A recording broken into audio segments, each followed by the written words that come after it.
नमस्ते दोस्तों। जिद्दी बेटी कोमल प्रियदर्शन जी की इकलौती बच्ची थी जिसे वो बहुत लाड प्यार से पाल रहे थे।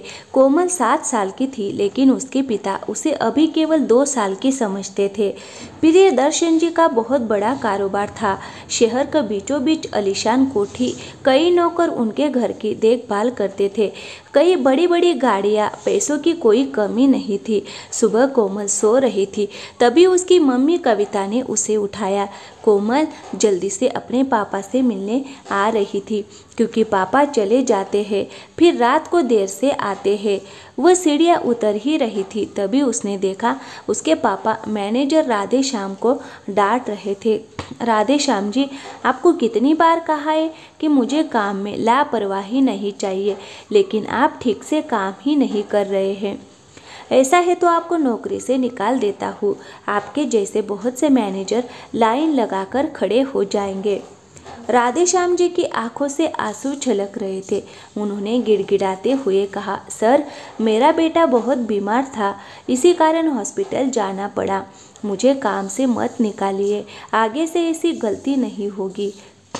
कोमल सीढ़ियों पर खड़े खड़े सब सुन रही थी। थोड़ी देर बाद बात करने के बाद राधे श्याम जी चले जाते हैं। कोमल अपने पापा के पास आ जाती है। उसे देखकर प्रियदर्शन जी बहुत प्यार से कहते हैं, मेरा बेटा आ गया, आज तो बहुत जल्दी उठ गया। क्या बात है बेटी, कुछ उदासी लग रही हो, किसी ने कुछ कहा क्या? ये सुनकर कोमल ने मुस्कुराते हुए कहा, नहीं पापा, किसी ने कुछ नहीं कहा है, बस आप वो राधे श्याम अंकल को डांट रहे थे, मुझे अच्छा नहीं लगा, बेचारे रो रहे थे। प्रियदर्शन जी ने कहा, बेटा, तुम इन लोगों को नहीं जानती हो, ये लोग कोई ना कोई बहाना बनाते रहते हैं। आगे से मैं ध्यान रखूंगा कि तुम्हारे सामने ये सब ना हो। प्रियदर्शन जी बातें कर ही रहे थे, तभी कविता जी ने आकर कहा, चलो, आपको ऑफिस के लिए देर हो रही होगी। कोमल को भी तैयार होकर स्कूल जाना है। कुछ देर में कोमल के पापा चले जाते हैं। कोमल भी तैयार होकर स्कूल चल देती है। स्कूल में भी उसका मन नहीं लगता। घर आकर वो अपनी मम्मी को सारी बात बताती है। मम्मी, हम पैसे वाले हैं तो क्या सब हमारे नौकर हैं? कविता जी ने कहा, नहीं बेटा, ऐसा नहीं है, तुम ये सब मत सोचो। रात को कविता जी ने प्रियदर्शन जी से बात की और उन्हें सब बताया। वो बोले, मैं कोशिश करूँगा कि आगे से किसी को भी घर पर ना बुलाऊं। कुछ दिन बाद कोमल का जन्मदिन था। कोमल ने स्कूल की कुछ सहेलियों को पार्टी में बुलाया था। उनमें से एक बहुत गरीब घर की लड़की पायल भी थी। उसके पिता चौकीदार थे। पहले तो उसने मना कर दिया, लेकिन कोमल के जिद करने पर वह आने के लिए तैयार हो गई। दोनों बाप बेटी तैयार होकर कोमल के घर पहुंच जाते हैं। कोमल पायल को देखकर बहुत खुश होती है, लेकिन उसके माता पिता पायल और उसके पिता को देखकर बहुत गुस्सा हो जाते हैं। प्रियदर्शन जी कहते हैं, बेटा, ये कैसे लोगों से दोस्ती कर रखी है, इन्हें यहाँ से जाने के लिए कहो, नहीं तो मैं भी नौकरों से कहकर इन्हें बाहर करवा देता हूँ। कोमल बोली, क्या हुआ पापा, पायल मेरी सबसे अच्छी दोस्त है।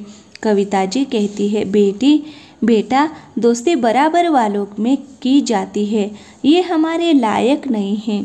इनकी बातें सुनकर पायल और उसके पिता वापस चले जाते हैं। कोमल को यह सब बहुत बुरा लगता है।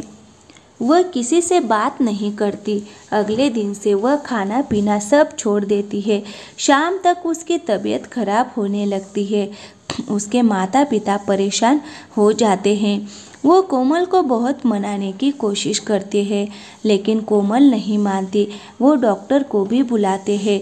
डॉक्टर कुछ दवाइयाँ देता है, लेकिन कोमल दवा भी नहीं खाती।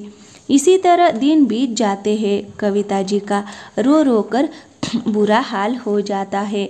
कोमल बेहोश सी होने लगती है। अपनी बच्ची की ऐसी हालत देखकर प्रियदर्शन जी बहुत परेशान हो जाते हैं। बड़े से बड़े डॉक्टर भी जवाब दे देते हैं। कविता जी बहुत मुश्किल से कोमल से बात करती है।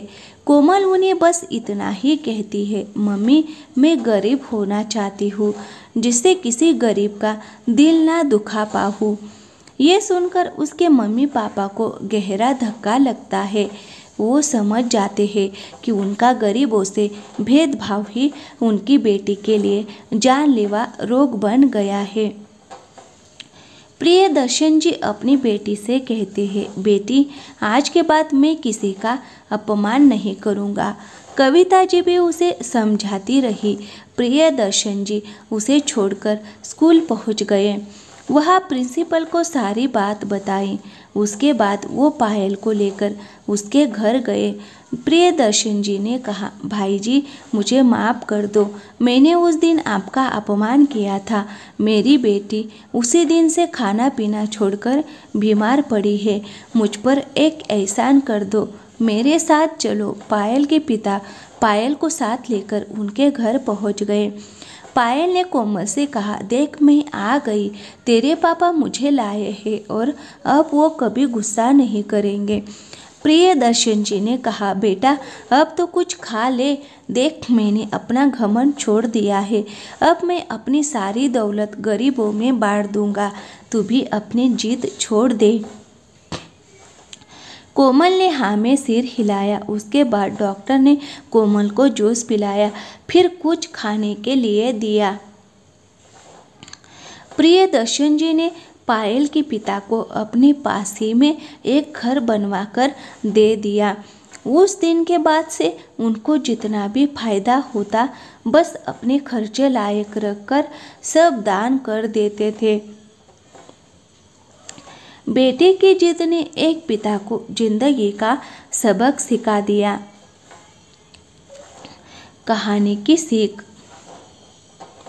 इस कहानी से हमें यही सीख मिलती है दोस्तों कि धन और संपत्ति बहुत मायने नहीं रखती।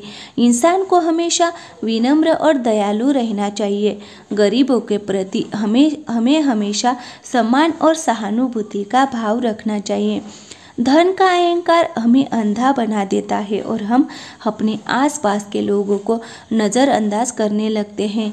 इस कहानी से हमें ये भी पता चलता है कि एक बच्चा भी बड़ों को सही रास्ता दिखा सकता है। कोमल ने अपने पिता को ये समझा दिया कि इंसान को हमेशा दूसरों की मदद करनी चाहिए। तो दोस्तों कैसी लगी कहानी? अच्छी लगी हो तो वीडियो को लाइक करें और हमारे चैनल को सब्सक्राइब ज़रूर करें। थैंक यू, धन्यवाद।